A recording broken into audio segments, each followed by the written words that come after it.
Go out to your tomatoes right now and look carefully. Look at the fruit first. Do you see any that have split open, big cracks running around the top like the skin just gave up? Look at the bottom of a ripe one. Do you see a dark, sunken, leathery patch where the blossom end should be, like it rotted right there on the vine? Now look at the lower leaves. Are any of them yellowing, browning at the edges, falling off while the rest of the plant looks fine? If you are nodding at even one of those, I need you to hear something. Those three things look like three different problems. They are not. They are one problem wearing three different faces, and the fix is simpler than anything you have tried so far.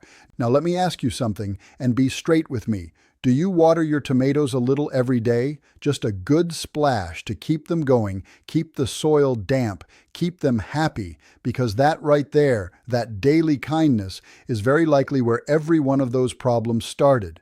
I know it does not sound right. Watering every day seems like the responsible thing, the careful thing. I did it myself for a few years when I was young, and I could not figure out why my plants kept struggling no matter how attentive I was. So we are going to fix that today and 6 other things that are costing you your crop. My name is Elias. I farm in Lancaster County, Pennsylvania, and I have grown tomatoes on this ground for more than 30 years. I am going to walk you through 7 things most gardeners are doing that are hurting their tomatoes. Things that feel right and look right, but are quietly working against you the whole season. One of them you have probably never connected to your tomato problems at all, and the fix is sitting in your kitchen right now. Stay for that one. If plain practical gardening is what you come here for, hit subscribe and turn on the bell. It is free and it takes 1 second. A lot of good people are already here. The first thing, and the one that causes the most trouble down the line, is watering a little every day. I know how that got started. It feels like you are being a good gardener. It feels like you are checking in, keeping an eye on things, making sure the plant is never thirsty. But here is what is actually happening underground. When you only ever wet the top inch or two of soil, the roots have no reason to go any deeper. All the water they need is right there at the surface, easy to reach. So they stay shallow, spreading out just under the soil like a thin mat. And a tomato plant with shallow roots is a plant that is one hot afternoon away from disaster. The moment you forget to water, the moment a heat wave comes through, the moment you are away for a long weekend, that plant has nothing to fall back on. There is no reserve. There is nothing deep and cool to draw from, so it wilts, it panics, and the stress shows up in the fruit. That is part of where the cracking and the blossom rot begin. What you want instead is to water deeply and less often. One good long soak 2 or 3 times a week, depending on the heat, that gets the water down 6 to 8 inches into the soil. The roots follow it down. They chase that moisture deeper and deeper, and you build yourself a plant with a root system that can take a missed watering or a dry spell and keep right on going. There is a simple test for this. After you water, wait a half hour, and then push a long screwdriver or a thin stick straight down into the soil. It will slide easily through the wet earth and stop when it hits dry. That tells you how deep your water actually went.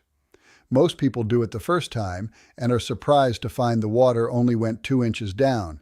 You want it to go much further than that. I have a neighbor, Samuel Beeler, who grows the finest tomatoes in this part of Lancaster County. His plants are taller, darker, and more loaded with fruit than anyone else I know. I asked him once what his secret was, and he laughed and thought about it a moment. Then he said he waters his tomatoes the way he raised his children. Not too much, not too often, and never so much that they stop having to work for it. I have thought about that answer more than once since then.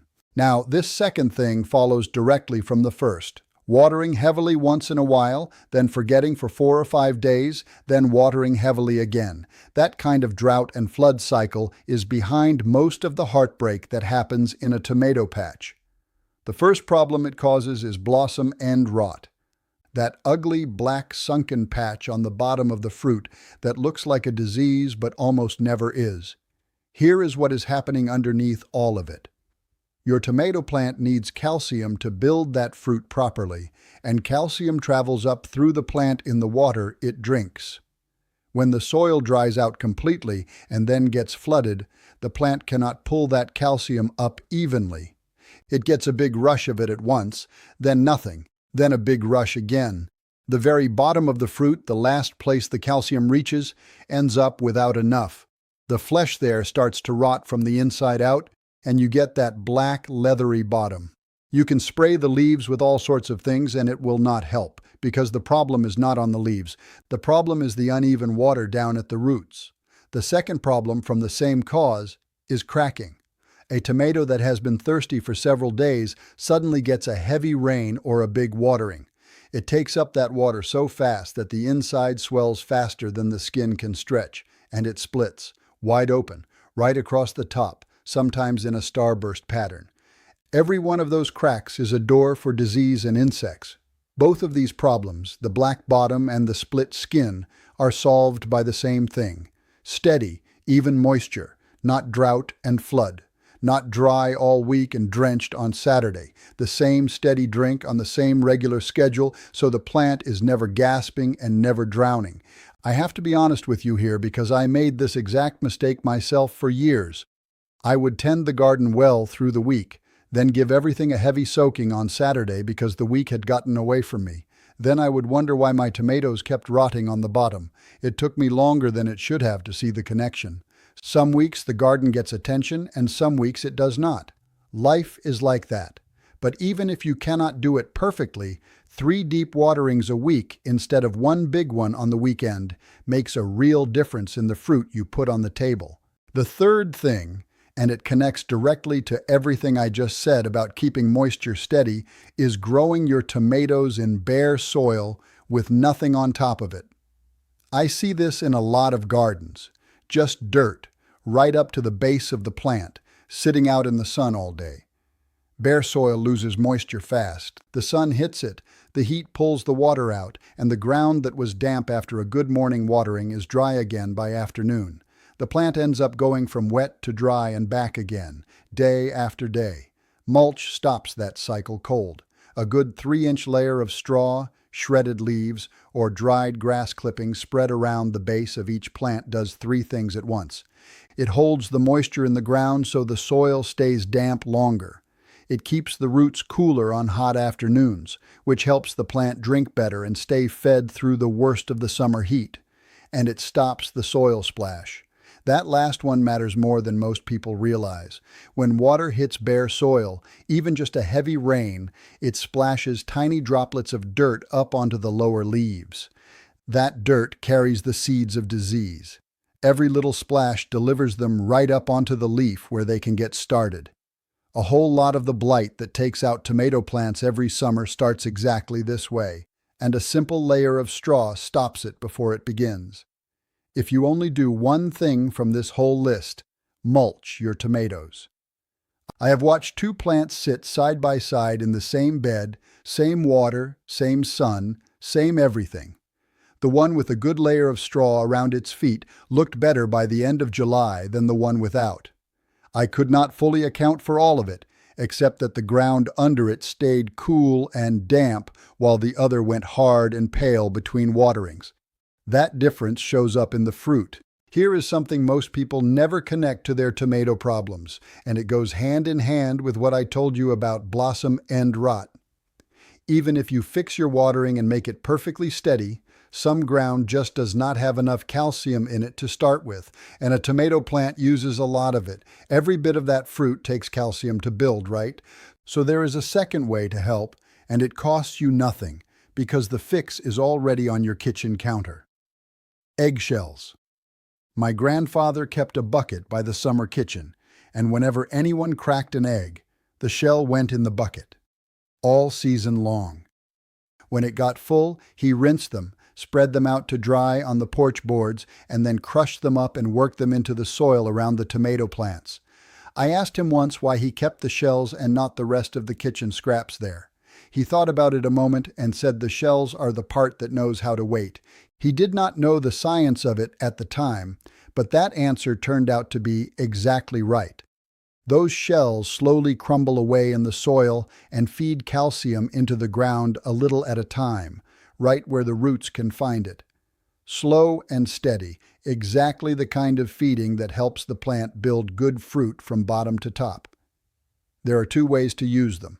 The first is the slow way, which is what my grandfather did.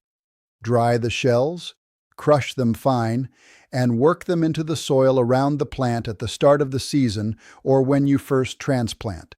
They will break down over weeks and months and build the calcium in your soil for this season and the next.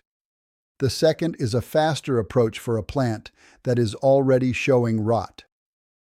Soak a cup of crushed eggshells in a quart of water for 24 hours.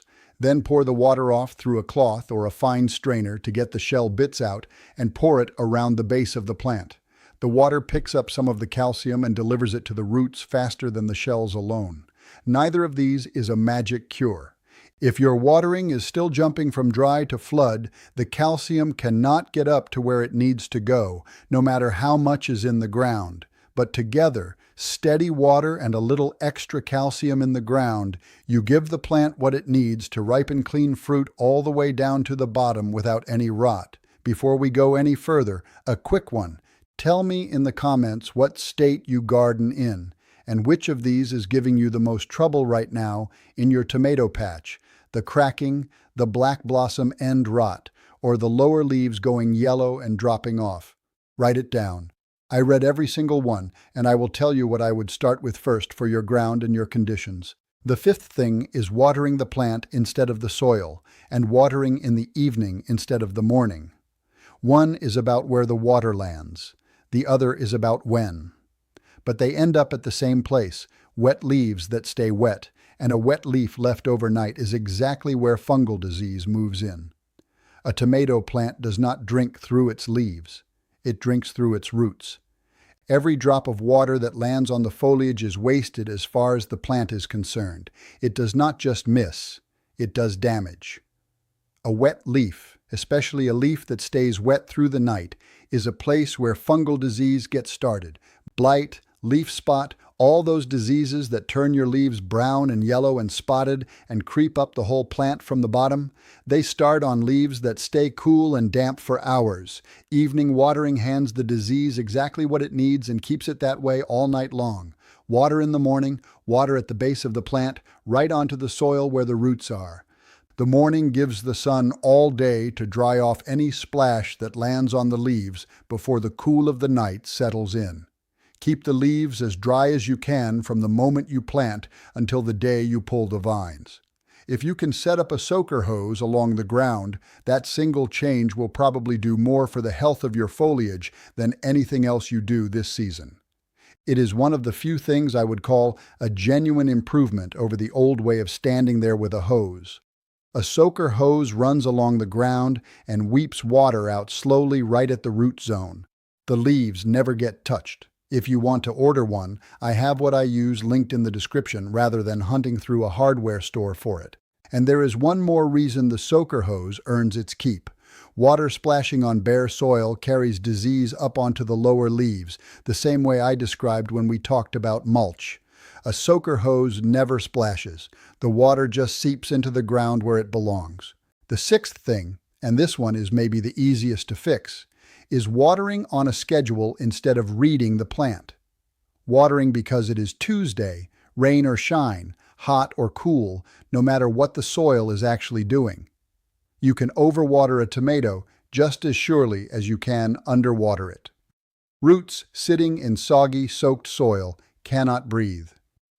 They start to decline, and the plant above shows it in yellowing leaves that look a lot like underwatering. The fruit comes out big and watery and tastes of not much at all. You grew it all summer and it tastes like the store-bought kind, which is the one outcome nobody wants after all that work. The fix is the simplest thing in this entire list. Before you water, push your finger down into the soil 2 inches. If it is still moist, leave it alone. If it comes up dry, water it. That is it. No schedule, no guessing. Let the plant tell you what it needs. If you are growing in containers, pots dry out faster than garden beds and may need water every day in summer. The rule is still the same. Check before you water. Do not assume. One last thing, and this one is a gift. In the final 2 or 3 weeks before your tomatoes ripen, ease off the water just a touch. Let the soil get slightly drier than usual. The plant starts pushing all its sweetness into those last few tomatoes as they finish up. Samuel Beeler told me this is the one thing he never skips at the end of every summer. I have done it ever since. Sweeter, fuller, more like the tomatoes your grandmother grew. There is no money for anyone in telling you this. The fix for most of these problems is water less often, deeper, and put straw on the ground. Nobody sells that. The garden center sells sprays for the symptoms, and the symptoms keep coming back because the cause was never fixed. Now you know. Pick 2 things from this list and start there. Deep watering instead of daily shallow, and some mulch on the ground. Those 2 alone will do more for your tomatoes than everything else combined. The rest you add when you are ready. Tell me in the comments what state you garden in and which of these gave you the most trouble this past season.